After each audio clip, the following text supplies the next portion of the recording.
This was a incredible military success. I think you wouldn't assume that the Iranian nuclear program is at an end, but there's been a devastating impact on their ability to develop a weapon, possibly for as long as a year or longer.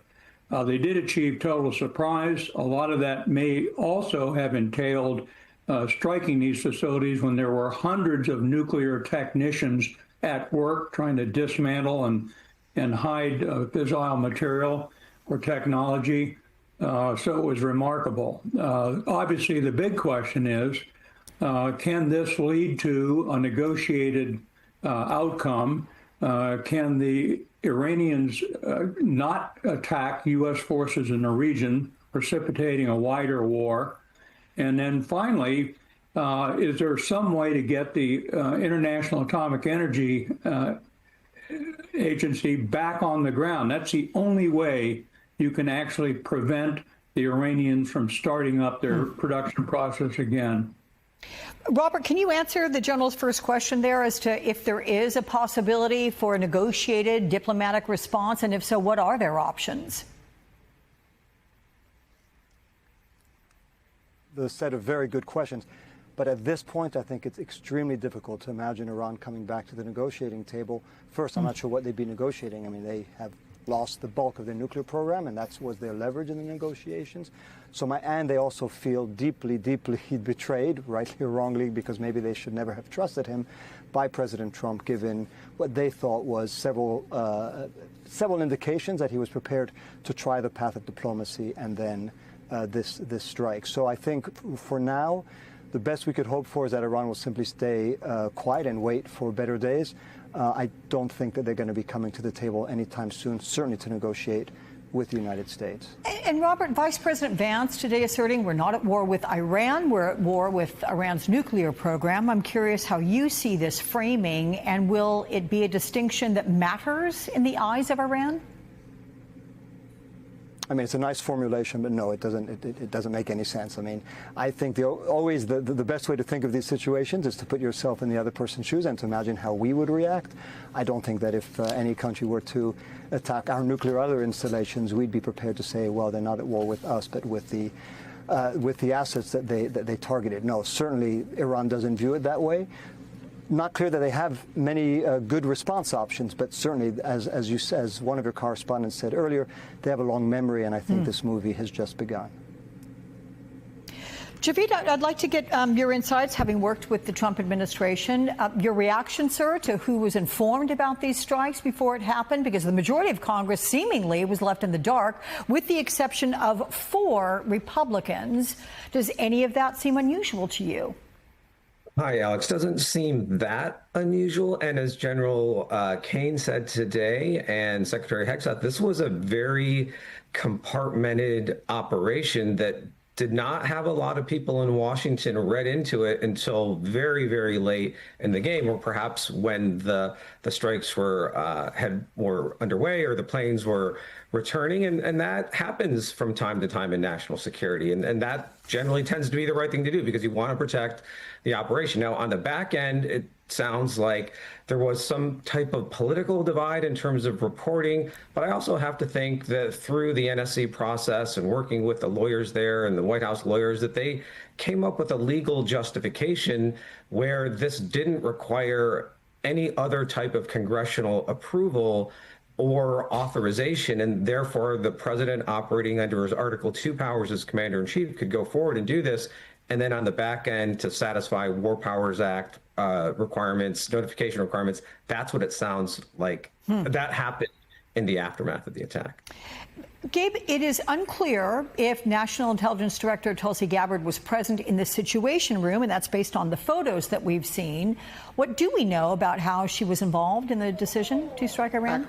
And actually, she was in the Situation Room. That's according to White House officials, told my colleague Vaughn Hilliard. She was in the Situation Room. She probably wasn't in those pictures that were released. But as you point out, Alex, her standing in the administration has been an open question over the last couple of days. Multiple sources have told NBC News that she has been essentially sidelined from several of the decisions regarding Israel and Iran, regarding that conflict. And then just on Friday, you heard President Trump say very bluntly that she's wrong when a reporter asked him about her testimony back in March that the Ayatollah had not made the decision to move forward with a nuclear weapon. However, her office pushes back on that, and we don't know how influential she was in the Situation Room. We haven't gotten any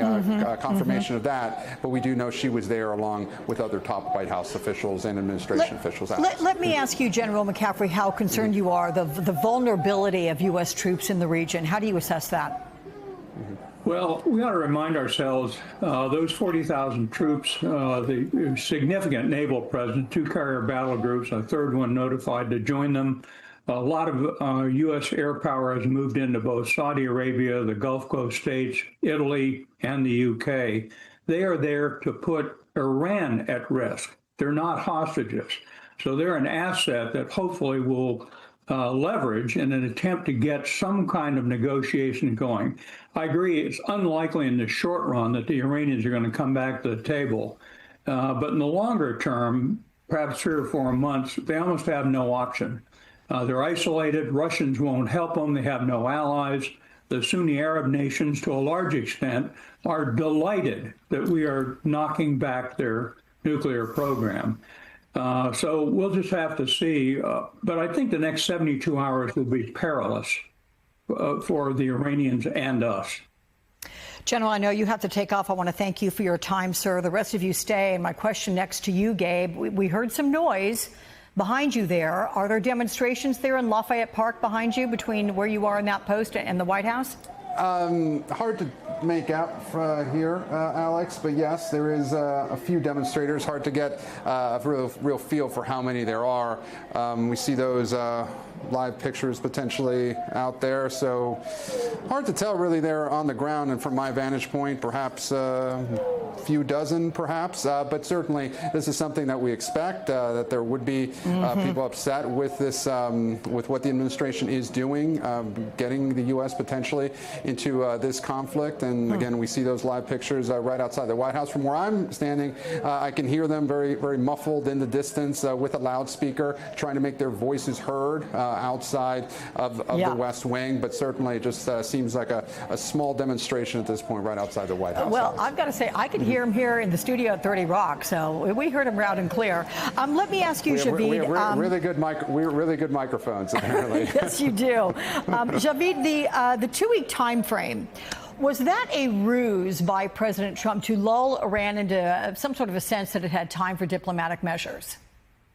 Yeah, Alex, that's another great question. I mean, it's very difficult for any of us on the outside to know whether that was indeed the case, but perhaps it actually was an avenue for negotiation. And at the same time, there was this parallel track for military planning. And going back a few days, when President Trump came back from the G7 summit early and convened at least one, or there was a convening of one full-up National Security Council meeting in the Situation Room and reporting of a second.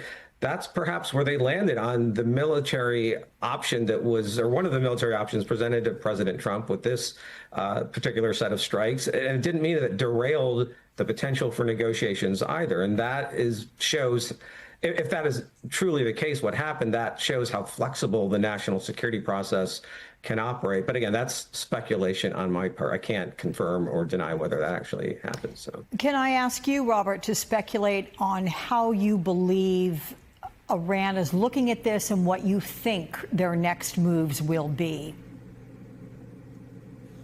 I mean, we could spend a lot of time trying to speculate. Do they attack U.S. bases? Do they try to go after the Straits of Hormuz? Do they withdraw from the non-proliferation treaty? You know, they, as General McCaffrey said, all of these options are not very good for them because of the potential very disproportionate retaliation by the U.S.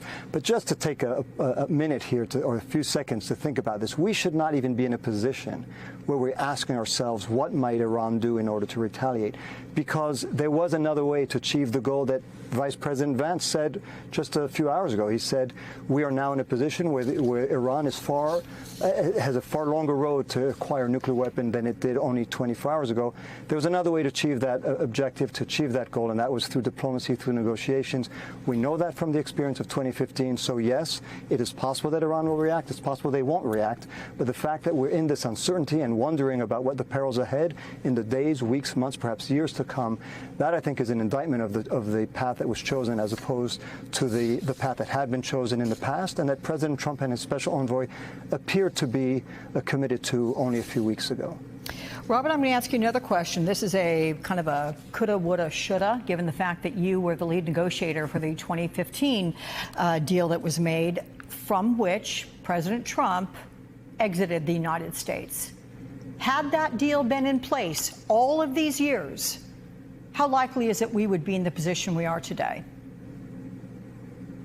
Highly unlikely. I mean, it's hard to see why we'd be in this position. I think, you know, the main criticism of the deal, which I accept, I think it still is far better than any of the alternatives that were available, was that at some point around 2030, so a few years from now, the constraints on Iran's nuclear programs would have been far less stringent than they were earlier.